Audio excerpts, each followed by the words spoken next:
నమస్తే. రాష్ట్రంలోని engineering, pharmacy, MBA, MCA విద్యా సంస్థలు నడుపుతున్నటువంటి యాజమాన్యం సోషల్ మీడియాలో వస్తున్నటువంటి మెసేజ్ చూస్తే కళాశాలలు బంద్ 15 నుంచి అని చెప్పేసి వస్తుంది. దానికి అనుగుణంగా ఒకటే మేము తెలియజేసే యాజమాన్యాన్ని, మరి సెప్టెంబర్ 15న ఇంజనీరింగ్ డే ఉంది కాబట్టి దాన్ని బ్లాక్ డేగా పాటిస్తామని చెప్పేసి సోషల్ మీడియాలో చక్కర్లు కొడుతున్నటువంటి విషయం పైన స్పందిస్తూ ఇంజనీర్స్ డేను బ్లాక్ డే ఏ విధంగా చేస్తారు? ఇవాళ రాష్ట్ర ప్రభుత్వం ముందుకొచ్చి ఫేషియల్ రికగ్నైజేషన్ అటెండెన్స్ని పెట్టడం ద్వారానే ఇవాళ మీకు ఇబ్బంది అయిందా, లేదంటే ఇంకా ఏమైనా సమస్యలు ఉన్నాయా? ఫీజు రియంబర్స్మెంటు ఇన్నాళ్ళు గుర్తురాంది ఈరోజు గుర్తొచ్చిందా? ఫీజు రియంబర్స్మెంట్ పైన రాష్ట్ర ప్రభుత్వాన్ని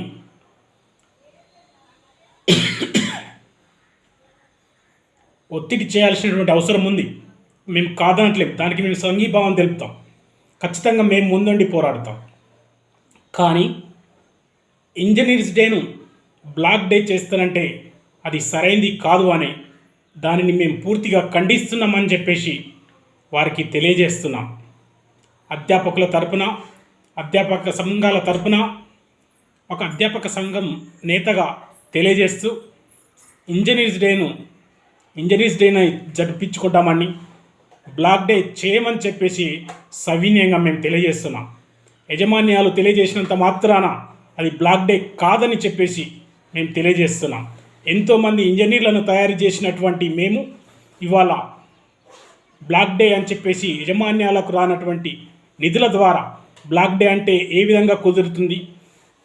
అన్నీ వాళ్ళ ఇష్టమేనా? ఇవాళ వేతన సంఘ జీతాలు చెల్లించకుండా తీవ్ర ఇబ్బందులకు గురి చేస్తున్నటువంటి యాజమాన్యాలు ఇవాళ రియంబర్స్మెంట్ రావట్లేదని, ఫేషియల్ రికగ్నైజేషన్ అటెండెన్స్ ఎప్పుడైతే అమలు చేస్తున్నామని రాష్ట్ర ప్రభుత్వం కఠినమైనటువంటి నిర్ణయం తీసుకుందో అప్పుడు గుర్తొచ్చిందా మీకు? ఒకటే మేము తెలియజేసేది, రాష్ట్ర ప్రభుత్వం తీసుకున్నటువంటి నిర్ణయం సరైనది. Facial recognition based attendance system పెట్టడం ద్వారా సరైనటువంటి ఫ్యాకల్టీ, అధ్యాపకులు పాఠాలు బోధిస్తారని చెప్పేసి, విద్యార్థులకు నాణ్యమైనటువంటి విద్య అందుతుందని చెప్పేసి స్పష్టంగా మేము తెలియజేస్తున్నాం. ఫేక్ తంబులు, ఫేక్ బయోమెట్రిక్లు ఇవన్నీ కూడా పోతాయని చెప్పేసి కూడా స్పష్టంగా మేము తెలియజేస్తున్నాం.